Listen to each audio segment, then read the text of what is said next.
Yesus Kristus, dan di dalam nama Roh Kudus Kalik langit dan bumi. Amin. Marilah kita sama-sama mengucapkan doa. Ya Tuhan Allah, berkatilah kami dan sinarkanlah wajah-Mu bagi kami yang bersekutu di tempat ini. Amin. Mari kita angkat pujian bagi Tuhan dari buku nyanyian nomor 9 ayat 1 sampai 2.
Selanjutnya di jadwal ibadah kategorial dan latihan kor, vokal di gereja dan evangelisasi pertanian sebagaimana biasa masih tertulis tercantum di situ.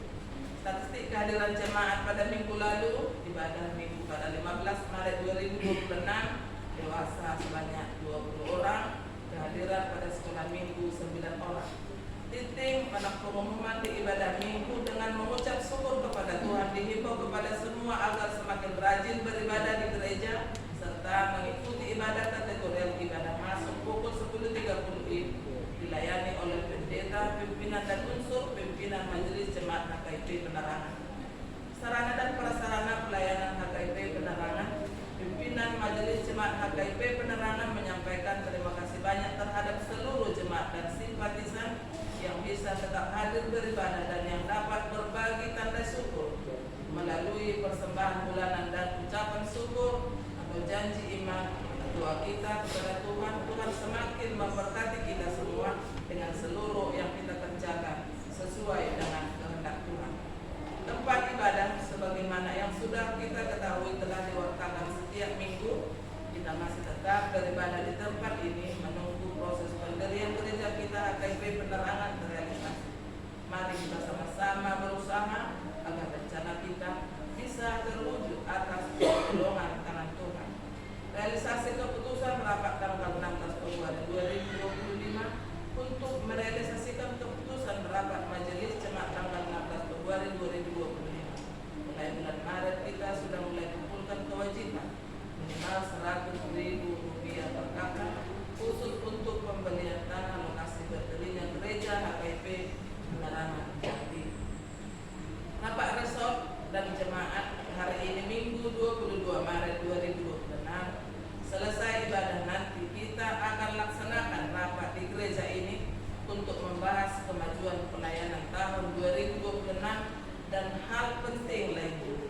Karena rapat ini sangat penting, dihimbau kita semua agar dapat mengikutinya. Jadi unang bendong kita mang, inang kana ko sa bulong, unang bendi mula kita. Jalo mak ladok pe anon manang na goreng pisang manang na golo senong iba na songon senekta adong do ibu kami tambah-tambahan na.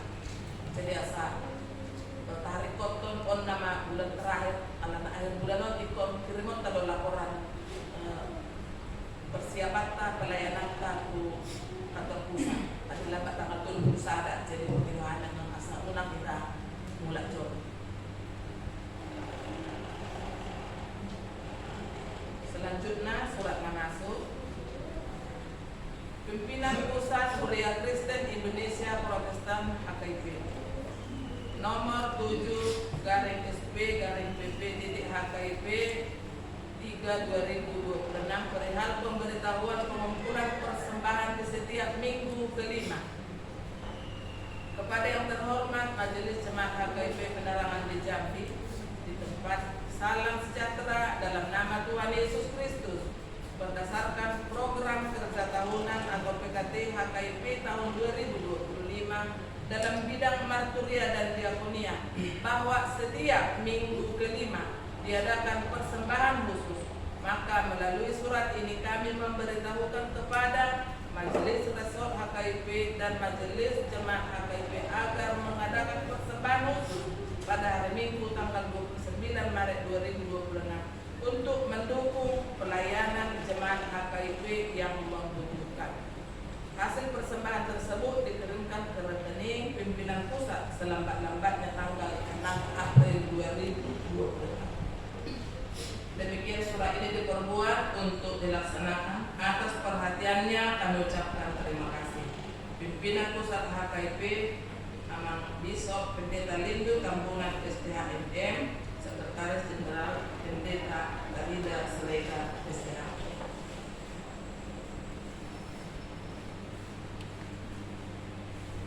Surat Manasuk kedua.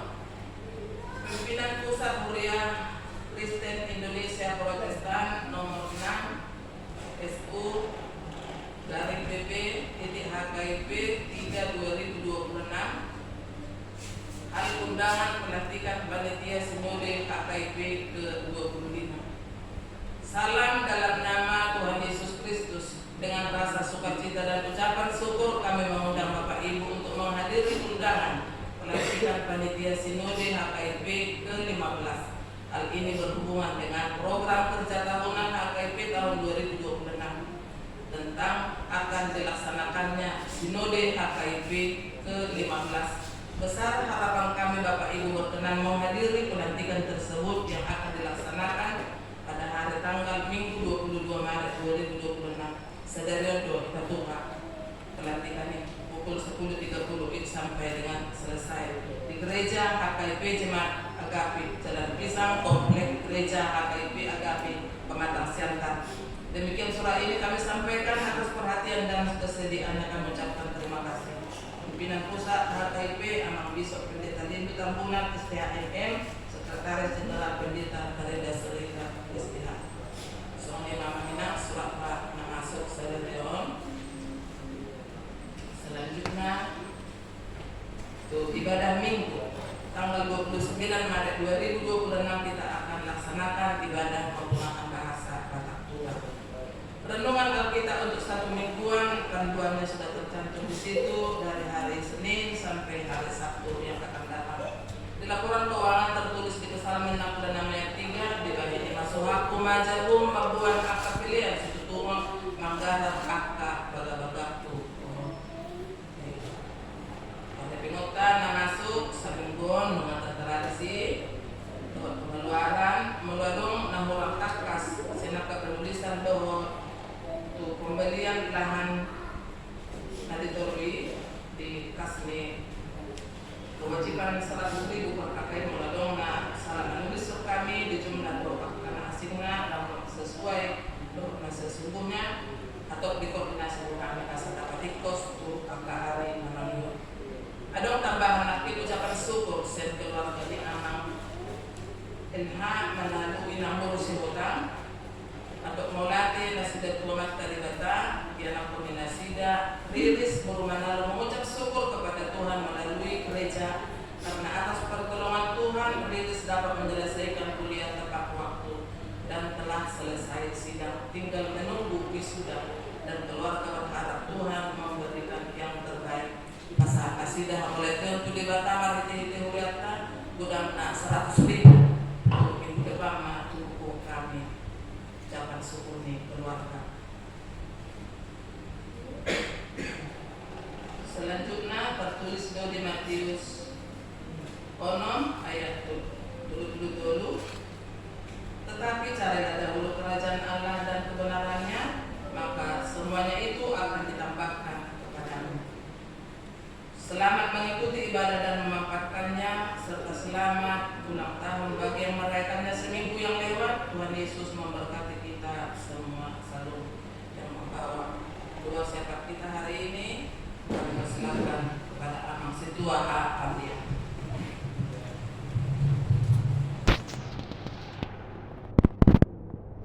Minggu hari ini yaitu Minggu Judika yang tertulis di dalam kitab Yehezkiel pasal ke-37 ayat yang pertama sampai dengan ayat yang ke-14.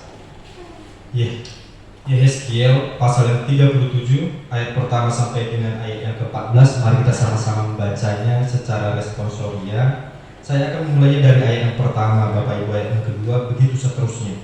Demikian firman Tuhan, kebangkitan Israel.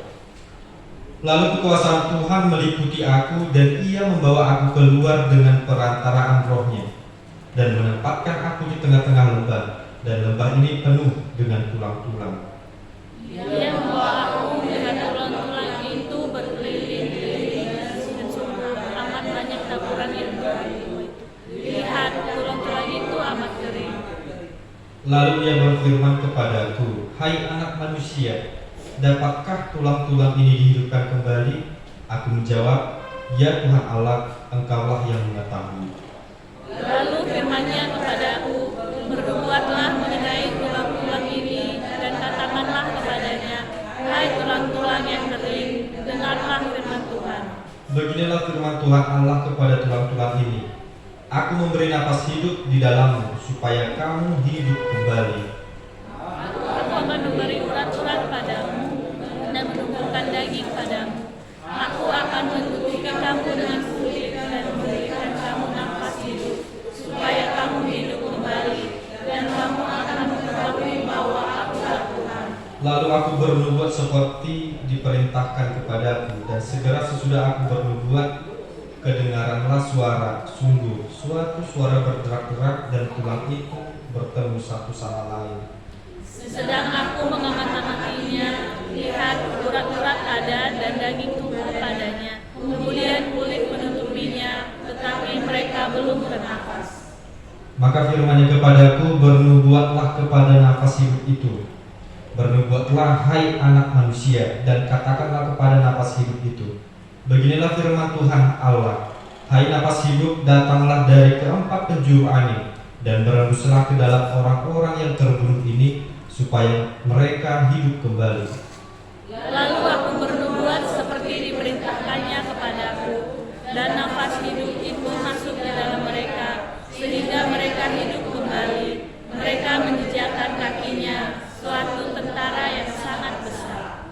Firman-Nya kepadaku, hai anak manusia, tulang-tulang ini adalah seluruh kaum Israel. Sungguh, mereka sendiri mengatakan, tulang-tulang kami sudah menjadi kering, dan pengharapan kami sudah lenyap, kami sudah hilang. Oleh sebab itu, bernubuatlah dan katakanlah kepada mereka, beginilah firman Tuhan Allah, sungguh aku membuka kubur-kuburmu dan membangkitkan kamu, hai umatku, dari dalamnya, dan aku akan membawa kamu ke tanah Israel. Dan kamu akan mengetahui bahwa akulah Tuhan, pada saat aku membuka kubur-kuburmu dan membangkitkan kamu, hai umatku, dari dalamnya. Aku akan memberikan rohku ke dalammu, sehingga kamu hidup kembali, dan aku akan membiarkan kamu tinggal di tanahmu, dan kamu akan mengetahui bahwa aku Tuhan yang mengatakannya dan membuatnya demikian. Sampai sejauh itu pembacaan firman Tuhan, mari kita bernyanyi.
Tadi kita telah membaca firman Tuhan dengan begitu jelas secara responsori yang perlu kita ketahui Bapak Ibu.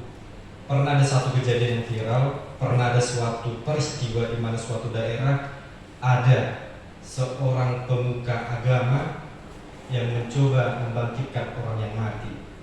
Di mana dia sendiri berpikir bahwasanya dia dikuasai oleh roh Tuhan itu. Dia berpikir dia dikuasai dengan kuasa Tuhan yang sangat hebat. Sehingga di suatu ketika Bapak Ibu, dia menyuruh jemaatnya untuk membuka kembali kubur orang yang telah dikuburkan, yang telah mati. Mereka mengarak-arak mayat tersebut, mereka menyanyikan puji-pujian tersebut, mereka mendoakan mayat tersebut selama 1 hari penuh. Tetapi mereka tidak mendapatkan hasil apa-apa. Yang tadinya seorang pemuka agama tadi berpikir bahwasannya dia sangat dikuasai oleh kuasa Tuhan, roh Tuhan ada padanya, tetapi semuanya itu tidaklah berjalan sesuai dengan pemikirannya. Mengapa demikian Bapak Ibu? Karena sesuai dengan tema kita pada saat ini, Tuhan pemberi napas kehidupan. Boleh kita ketahui bahwasannya napas kehidupan itu hanya berasal daripada Tuhan. Dan sangat banyak mujizat yang telah dilakukan Yesus. Salah satunya adalah membangkitkan orang mati. Demikian juga Bapak Ibu berkaitan dengan firman Tuhan pada saat ini mengenai kebangkitan Israel, di mana salah satu nabi daripada Tuhan yaitu Yehezkiel diberi penglihatan dari Allah supaya dia melihat banyak hal, yaitu untuk pengharapan bagi bangsa Israel. Perlu kita ketahui Bapak Ibu, beberapa kali firman Tuhan mengenai bangsa Israel, di mana bangsa Israel itu sendiri memiliki karakteristik, yaitu karakter yang bebal. Mereka adalah bangsa yang sangat nakal. Mereka adalah bangsa yang tegak tengkuk yang dikatakan oleh Musa. Sehingga mereka beberapa kali memang dihukum oleh Allah. Mereka dibuang ke bangsa lain, mereka dihukum kerja rodi dan segala macamnya. Dan Allah telah mengutus beberapa nabi-Nya untuk mengingatkan mereka, tetapi mereka tetap kembali kepada dosa-dosa mereka. Dan pada masa ini Bapak Ibu dan saudara-saudari, Allah memberikan suatu penglihatan kepada Yehezkiel, di mana di suatu lembah sangat banyak tulang belulang yang kering, dan Allah mengatakan bahwasannya ini adalah nenek moyang, ini adalah pendahulu daripada bangsa Israel yang telah gugur, yang telah mati. Namun karena kuasa Tuhan, Allah langsung menyuruh Nabi Yehezkiel untuk bernubuat. Ketika Nabi Yehezkiel bernubuat sesuai yang dengan dikatakan oleh Allah, tulang-tulang tersebut dikatakan mulai berdiri kembali, membentuk tubuhnya kembali, diliputi oleh daging. Namun ketika semua itu telah terjadi, mereka tidak hidup karena tidak ada napas kehidupan di dalamnya. Lalu Allah berfirman, berfirmanlah engkau dan katakanlah bahwasanya napas kehidupan itu akan diberikan yang berkumpul dari angin 4 penjuru. Lalu firman Allah itu bernubuat melalui Yehezkiel, dan itu menjadi suatu perkara yang besar.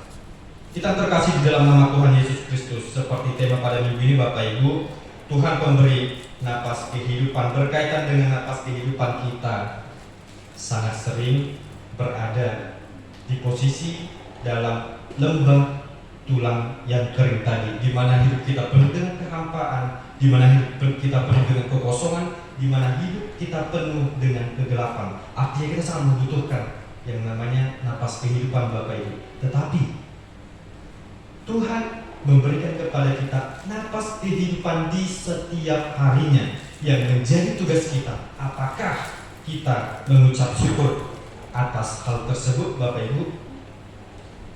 Apakah ketika kita bangun dari tempat tidur kita mengucap syukur kepada Allah yang senantiasa memberikan napas kehidupan? Apakah setiap malamnya ketika kita ingin beristirahat di rumah kita masing-masing, kita memohon kepada Tuhan supaya Tuhan mengizinkan membangunkan kita di esok hari dan memberikan napas kehidupannya? Kecil, sepele, namun sangat sering kita lupakan. Kita terkasih di dalam nama Tuhan Yesus Kristus. Nah, firman Tuhan dalam Yehezkiel 37 ayat 1 sampai 14, ada beberapa hal Bapak Ibu yang perlu kita kutip, ada beberapa hal yang perlu kita pelajari. Yang pertama dikatakan dalam ayat 1 dan ayat yang kedua, Lalu kekuasaan Tuhan meliputi aku dan Ia membawa aku keluar dengan perantara Roh-Nya dan menempatkan aku di tengah-tengah lembah, dan lembah ini penuh dengan tulang-tulang. Ia membawa aku melihat tulang-tulang itu berkeliling-keliling, dan sungguh amat banyak bertaburan di lembah itu. Lihat, tulang-tulang itu amat kering.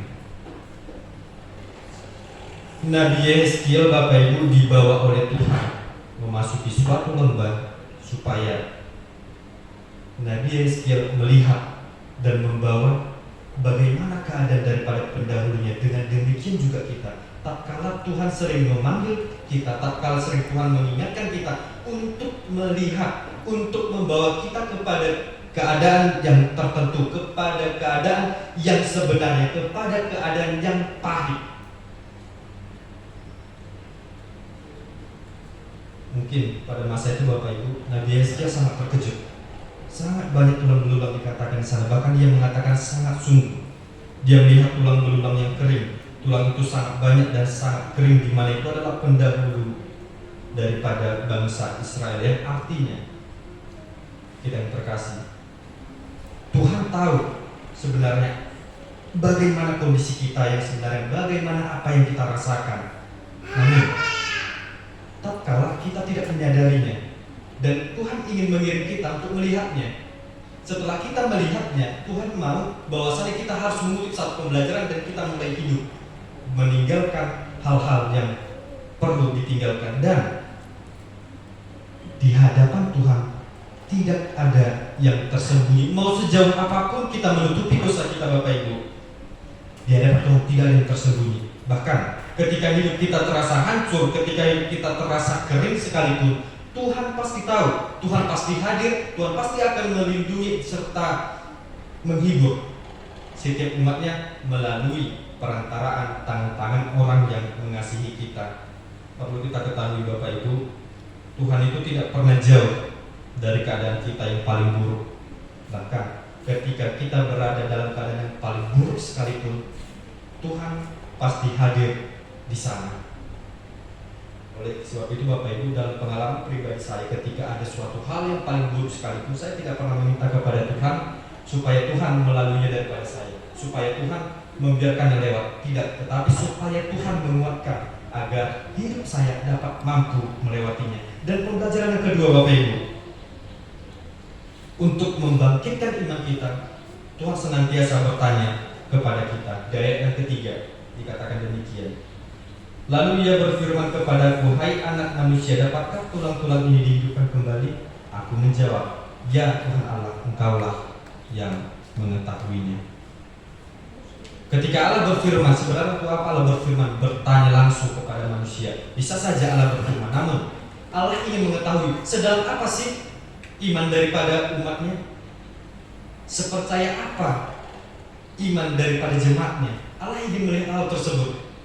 Sehingga tatkala Bapak Ibu kita sering merasakan yang namanya ujian-ujian dan pencobaan, perlu kita ketahui, ujian itu berasal dari Allah, tetapi pencobaan bukan berasal dari Tuhan, melainkan berasal dari si jahat. Oleh karena itu Bapak Ibu, jangan sekali-sekali kita mengatakan ketika kita merasa dicobai, pencobaan itu daripada Tuhan. Itu jelas salah. Boleh nanti kita baca di dalam kitab Yakobus. Pencobaan itu berasal dari si jahat. Ketika hal itu terjadi, Tuhan ingin kita percaya bukan pada keadaan, tetapi kepada kuasa Tuhan itu sendiri. Dan iman mulai dari mengakui keterbatasan dan percaya kepada Tuhan. Iman itu hanya adalah berfokus kepada Allah dan percaya hanya kepada Tuhan itu sendiri. Saat kita tidak tahu jawabannya, tetapi kita percaya kepada Tuhan, bahwasanya Tuhan itu tahu, Tuhan itu pasti sanggup dalam menolong kita. Sehingga perlu kita sadari, ketika semuanya itu berlalu, Tuhan mau kita tetap kuat. Ketika semuanya itu datang pada kita, Tuhan mau kita tetap membangkitkan iman kita dan tidak mundur secara perlahan-lahan, bahkan meninggalkan Tuhan itu sendiri. Lalu pembelajaran yang ketiga Bapak Ibu, firman Tuhan membawa pemulihan. Firman Tuhan membawa pemulihan. Bapak Ibu dan saudara-saudara yang terkasih dalam nama Tuhan Yesus Kristus, dalam nats firman Tuhan pada saat ini, Tuhan memerintahkan Nabi Yehezkiel untuk bernubuat kepada tulang-tulang. yang kering itu. Dan ketika tulang-tulang itu telah dibuatkan oleh Yehezkiel, tulang-tulang tersebut mulai tersusun kembali, tulang dan daging serta kulit terbentuk kembali seperti yang saya katakan tadi. Namun ketika semua telah terbentuk, ketika semua telah menjadi utuh, mereka tidak dapat hidup, mereka tidak dapat bergerak karena belum ada yang namanya nafas kehidupan. Artinya Bapak Ibu, firman Tuhan itu memulihkan hidup kita. Ketika Nabi Yehezkiel bernubuat dari Allah, tulang-tulang itu mulai terbentuk. Demikian juga dengan kita, ketika tatkala ujian itu datang, masalah itu datang, keterpurukan itu datang, mari kita mencari penghiburan. Dari mana asal penghiburannya? Itu dari Tuhan Yesus Kristus, yaitu yang terfokus dalam firman Tuhan. Sebab firman Tuhan senantiasa memulihkan hidup kita, tetapi pemulihan belum lengkap tanpa roh Tuhan. Artinya ketika kita membutuhkan pemulihan, mari kita mendapat roh Tuhan itu kepada kita, yaitu Roh Kudus yang senantiasa menghibur kita.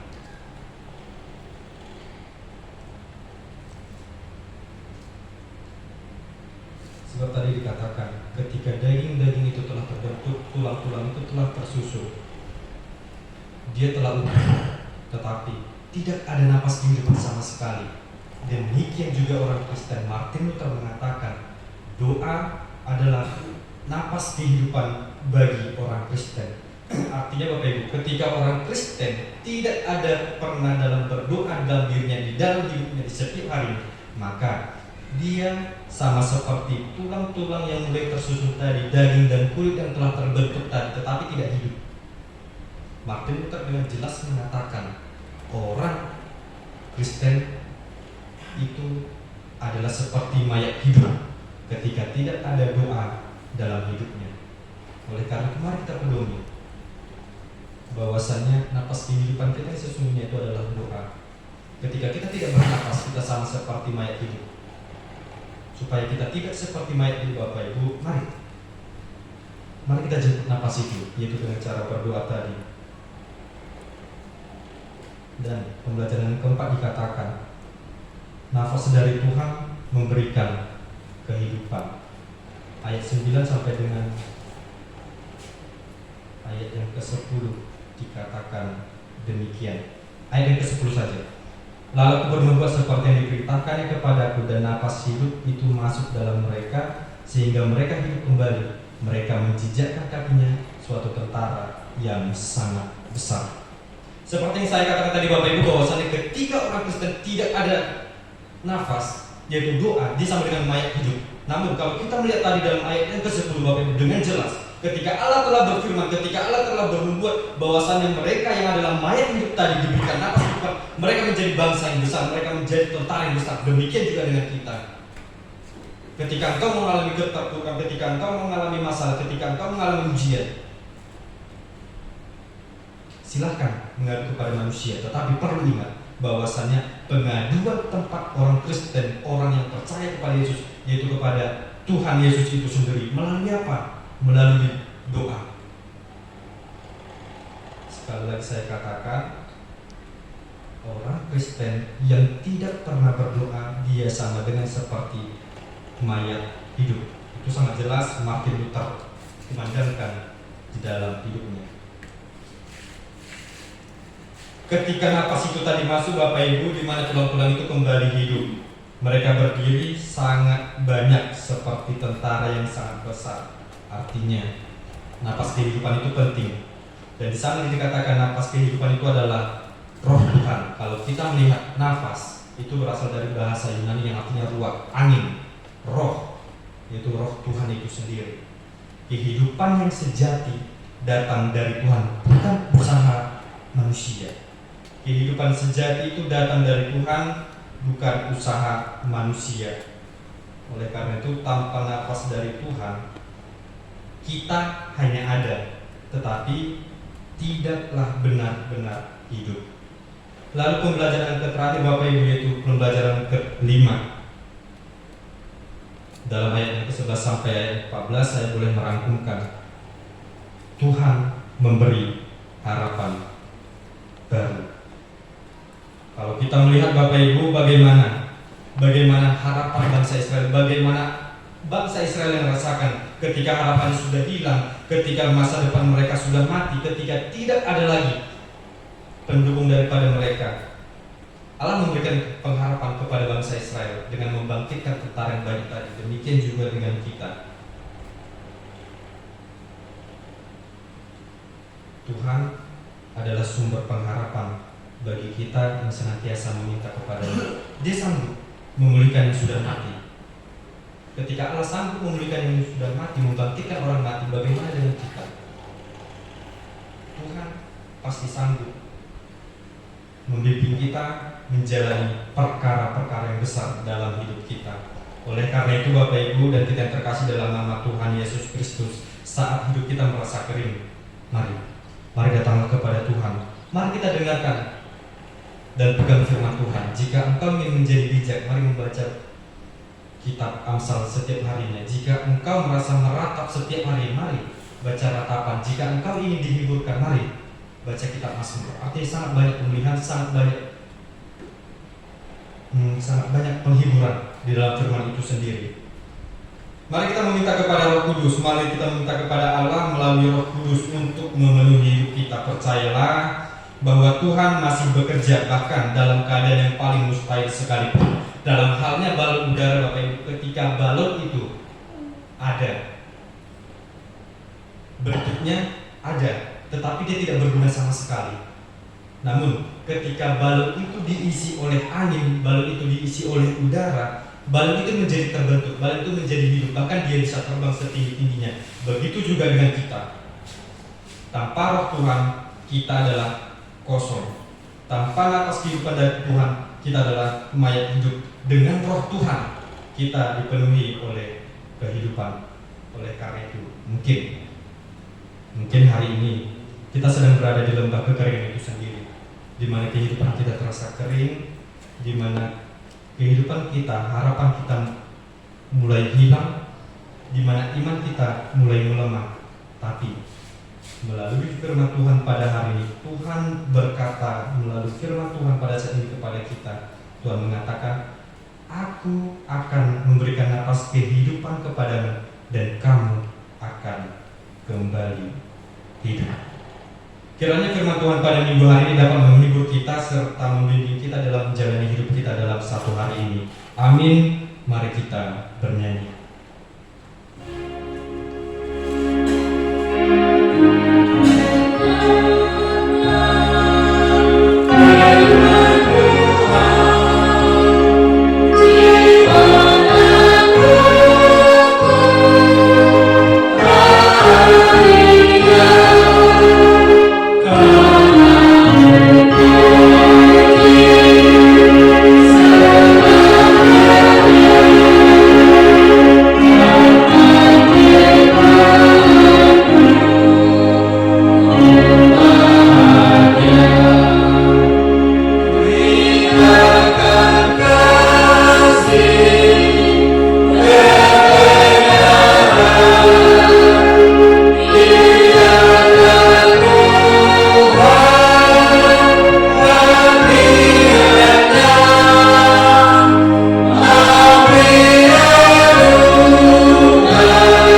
Allah Bapa kami yang di surga, kami mengaku bahwa Tuhan adalah sumber dari segala karunia yang melimpah dalam kehidupan kami masing-masing. Sebahagian daripada karunia itu kami serahkan kembali sebagai persembahan kepada Tuhan. Terimalah dan berkatilah persembahan umat-Mu ini, agar dapat kami pergunakan untuk pekerjaan dan pelayanan kerajaan Tuhan di dunia ini. Bukalah hati kami untuk mengenal betapa banyak berkat dan karunia yang kami peroleh dari Tuhan, supaya kami senantiasa bersyukur kepadamu. Di dalam nama Tuhan Yesus Kristus Tuhan kami. Amin. Marilah kita bersama-sama mengucapkan doa Bapa kami. Bapa kami yang di surga, dikuduskanlah nama-Mu, datanglah kerajaan-Mu, jadilah kehendakmu di bumi seperti di surga. Berilah kami pada hari ini makanan kami yang secukupnya, dan ampunilah kami akan kesalahan kami, seperti kami juga mengampuni orang yang bersalah kepada kami. Dan jangan membawa kami ke dalam pencobaan, tetapi lepaskan kami dari yang jahat. Karena Engkau yang punya kerajaan dan kuasa dan kemuliaan sampai selama-lamanya. Amin. Pulanglah dengan sejahtera dan terimalah berkat dari Tuhan. Tuhan memberkati engkau dan melindungi engkau. Tuhan menyinari engkau dengan wajah-Nya dan memberi engkau kasih karunia. Tuhan menghadapkan wajah-Nya kepadamu dan memberi engkau damai sejahtera. Amin.